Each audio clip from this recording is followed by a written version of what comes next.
Hello, my name's Paul Dredge and welcome to this week's Update Show.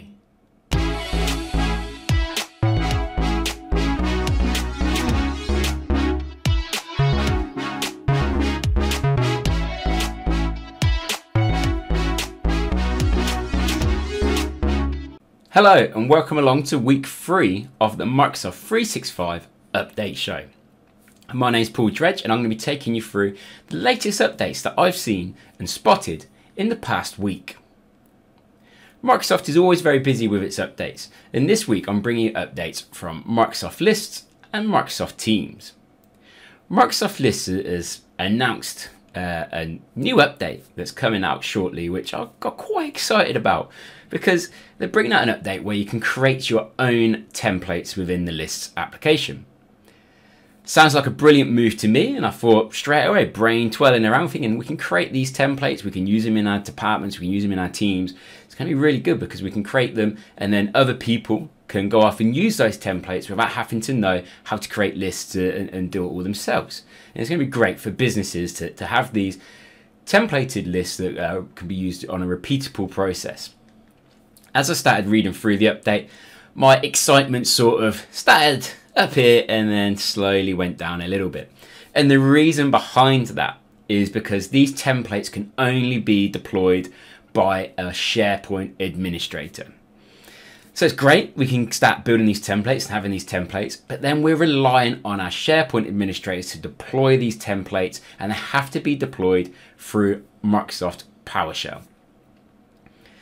Good starting point. Whether this will change, hopefully it will, but let's get to the positive side of this and think actually we can start having our own templated Microsoft lists now rather than using the generic ones that Microsoft offer. Some defaults are changing with Microsoft Exchange and the way it does the online meetings. So if you're using Microsoft Exchange online, then when users go in to set up a meeting, it's going to default to that meeting being an online meeting. Again, really good move for us who are working in this hybrid manner.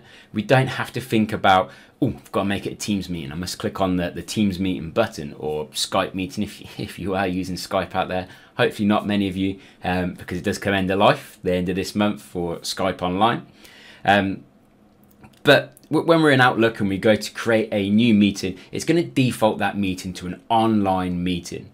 This is going to be brilliant for people that don't have to come into the office, don't have to meet face to face. They can feel more comfortable meeting from wherever they are. They can join through that online meeting aspect. And you as a meeting organizer doesn't always have to think, I've got to create a Teams meeting, got to create a Skype meeting, I've got to do this, because it's going to do it for you. It's a brilliant move by Microsoft there for that hybrid working ways that's going to make it more easier for people. This can be turned off if you do want to turn this off. There's a PowerShell script you can run that will turn this feature off, but I'd be a bit reluctant to turn it off because I think this is just a great feature that's coming out. If you're a user of live transcripts in Teams meetings, or maybe you're on a current licensing model where you don't have access to the live transcripts, well, don't worry, because this is changing throughout July. Early July, so we should start seeing it coming in already, but those who haven't, then hopefully it will soon. But from an E1 or A1 licensing all the way up to E5 and A5, live transcription is going to be part of your Teams meetings. So you may have seen videos about it, you may have seen people talking about it. I spoke to some customers about it thinking it was there for everyone, but they were on E1 licensing and didn't see that. But it is going to be rolling out to you throughout July, which means you can then go into your meetings, click on your 3 little dots, and then click on that live transcription, and it's going to transcribe your meeting throughout. This is a great accessibility tool, but it's a great tool as well for looking to take your meeting minutes to the next level. You don't have to jot down all the information when you're doing meeting minutes, because you know after the meeting you can go into your meeting details and you can pull out that transcription and either download it or read it through the Microsoft Teams application. Sticking with Teams meetings, some of you may be aware that if you are dialing in as a PSTN user to a Teams meeting, currently there is no functionality to raise your hand. So if you're in a meeting through Teams or an application, whether it's on your mobile device or on the web or through the Teams app, you can raise your hand throughout a meeting, put your hand up to raise attention, ask questions, vote on things, however you may want to do it. Currently, that functionality is not available for PSTN users, but this is coming. So you're going to be able to press the star key and the number 5 key on your handset, and then that's going to raise your hand in that meeting, which is going to alert everyone, which is a great tool because so many times you join a meeting, maybe you're out for a walk or commuting or traveling, you join a meeting through the dial-in option, and then you want to put yourself on mute because of the background noise of your phone and so on. And then you don't get that opportunity to speak because you come off mute, all of a sudden you just start disrupting the call from background noise and such. But what you're going to be able to do is press that star and 5 key, and then that's going to raise your hand. Whoever's in the meeting will notice that. They can then ask you what it was you wanted to ask, and you're not over talking on people and so on. Great little feature coming to the meetings aspect. Moving away from Teams meetings, Microsoft have announced some new recommendations around their secure score.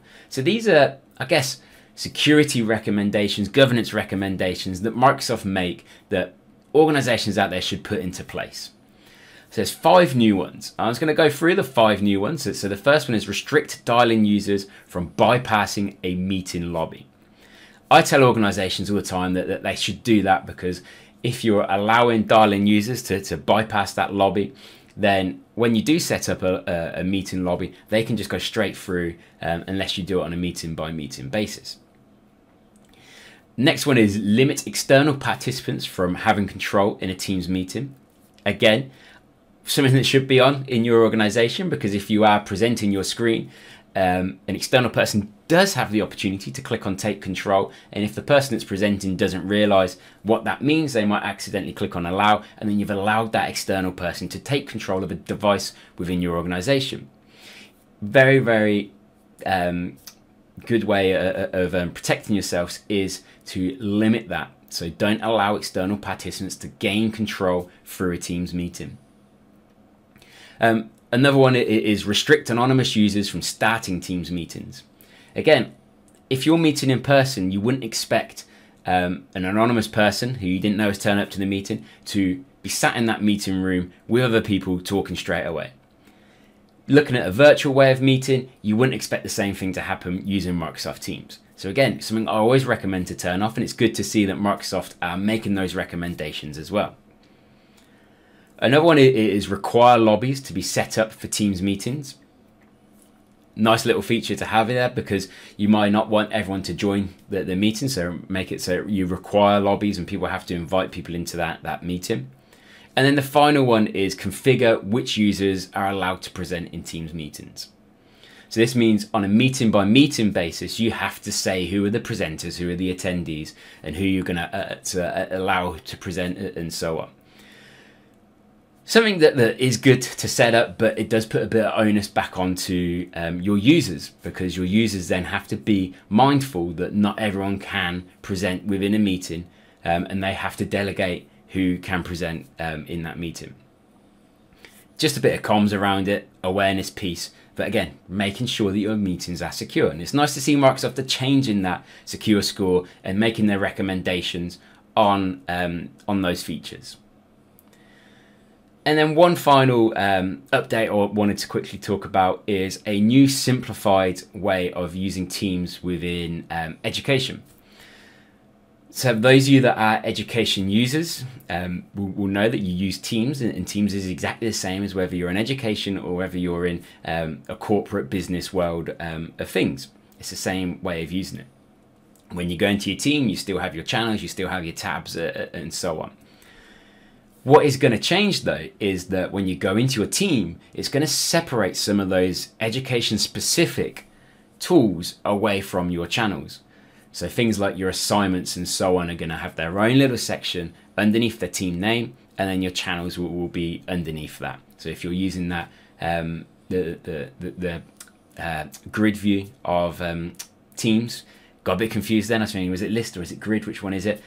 List is where it lists all your teams. Grid view is where you go into your teams and then you'll only see that team information. So if you're using that grid view, then you get that new look, which will be rolling out in July time. So coming back into the new school academic year, hopefully that will be there for you to use, and it's going to simplify things for your students. They're going to know where to go to access their assignments. They're going to know where to go to access that different information. So it's giving that nice way of simplifying that. And I think it's been needed in education, because something you hear talking to educators when they're first using Teams is students get a bit confused, especially the younger students get a bit confused of where they're supposed to go, what tab, what channel, where information is. It's going to be a lot clearer for them to use. So again, great move by Microsoft.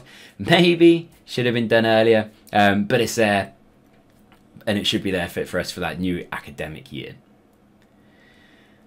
And that brings me to an end of this week's roundup of updates. Hopefully I've told you something you didn't know was coming, and hopefully I'm keeping you up to date out there with some of these Microsoft features. I know how hard it is to siphon through some of the features that are coming out and to be aware. As always, please do click on that subscribe button, ring that ding-a-ling bell to get those notifications. Leave a comment in the comment section. I will, in the video description, put in links and so on to what I talked about today, when they're coming out, links to more information around them. But that's been me this week. My name's been Paul Dredge, and this has been the Microsoft 365 Update Show. See you again soon.